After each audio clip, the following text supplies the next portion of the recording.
Good afternoon. So I'm going to tell you a story of something that happened to me. Oh gosh, maybe sometime between 8 to 10 years ago, maybe a little longer. Um, and some of the details may be fussy, but the essence of the experience is what I would like to convey. So I went to a weekend vacation with my mother and my daughter to Ashland, Oregon. And at that time, I was a theater buff, and we all enjoyed going there. It's a beautiful town. If you haven't gone, it's just beautiful. And of course, then the theaters are there. And we went several times, and this one particular time that we went, we were fond of walking up and down the main street. There's all kinds of cute shops there, and places to eat, bookstores. We just really enjoy it. And there's also a Tibetan novelty store there, which we also like to frequent.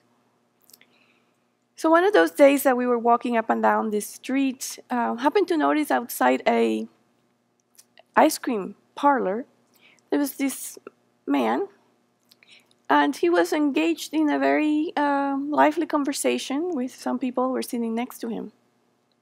I noticed the situation and made a mental note as to how unusual it seemed, and kept on walking to where we were going. On the way back, we had to go by the same ice cream parlor and notice the same experience. A different group of people sitting, same man talking. They seemed quite into this conversation. All of them seemed quite content and happy. And I noticed it again. I said, wow, this is interesting.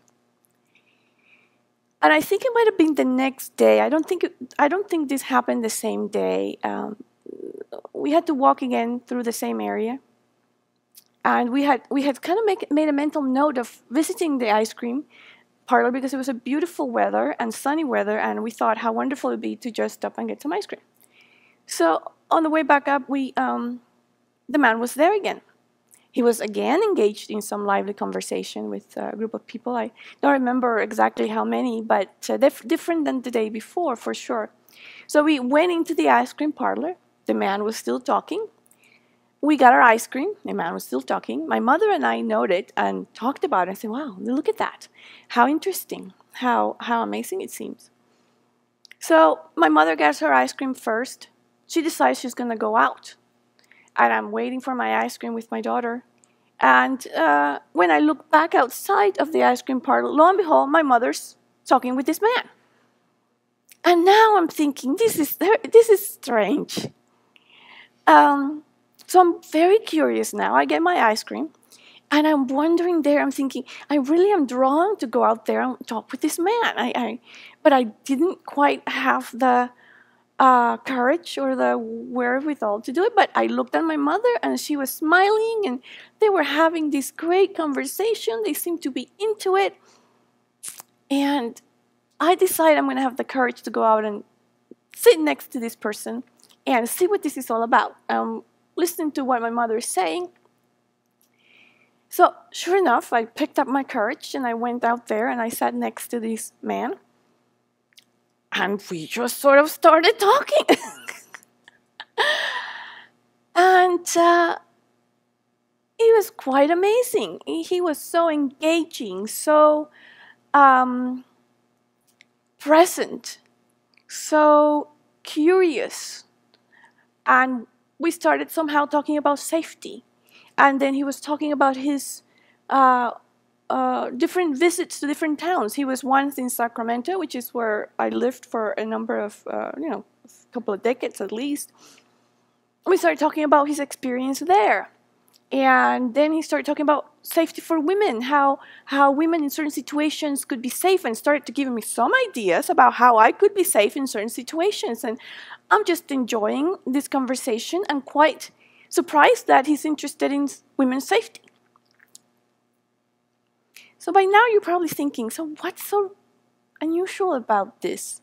What makes this conversation with a man outside an ice cream parlor in Ashland, Oregon, so out of the ordinary? So this man, by all outward appearances, had nothing to give. This man was destitute, at least in appearance. He had no shoes. He had a dog next to him, probably an older looking dog. I looked at his feet and it seemed like he'd been walking for a while barefoot. His clothes were dirty. He seemed like he was having a rough time, just by outward appearances. But what was most amazing about the experience is that in his interaction with every person that I saw, with my mother and with me, there was no sense of this man being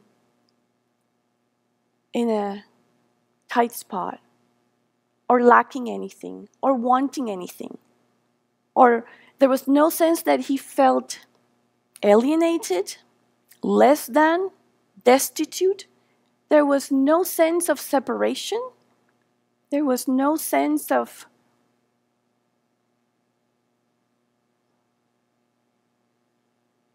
lacking. And yet he was giving. He was giving to everyone who sat there. The people, some people walked by and called him by name, said hello. He responded, he smiled. He was smiling at everybody who passed by. There was no sense of disconnection.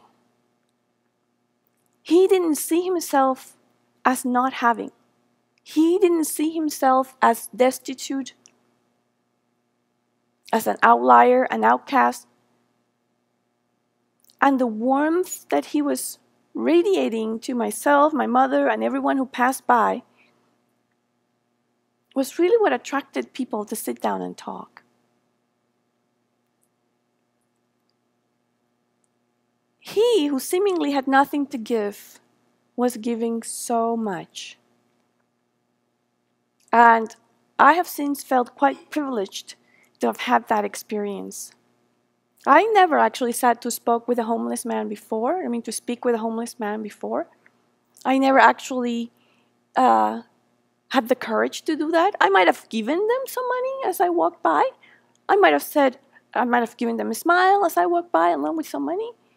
But had I ever sat down to have a conversation and connect human to human, person to person, try to see where they were from, where they've been?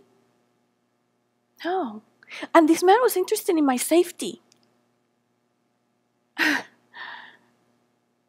So there was no miserliness to his attitude, to his approach, to his conversation.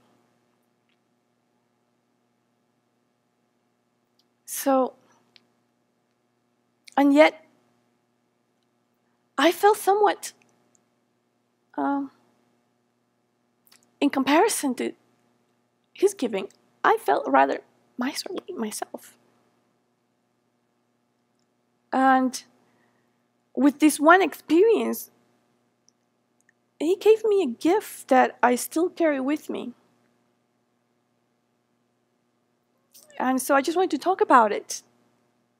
Because sometimes we, by appearances, make a whole story about a person and put them in a box and say, well, this person has nothing to give. And if we only focus on the material giving, we miss out on the biggest part and the most important part and the deeper part of the giving. And obviously for this man, he had that very clear, it seemed. Because he was just giving so much, though, in the material sense, he seemed to have nothing to give. So anyway, just wanted to share that with you today. Thank you.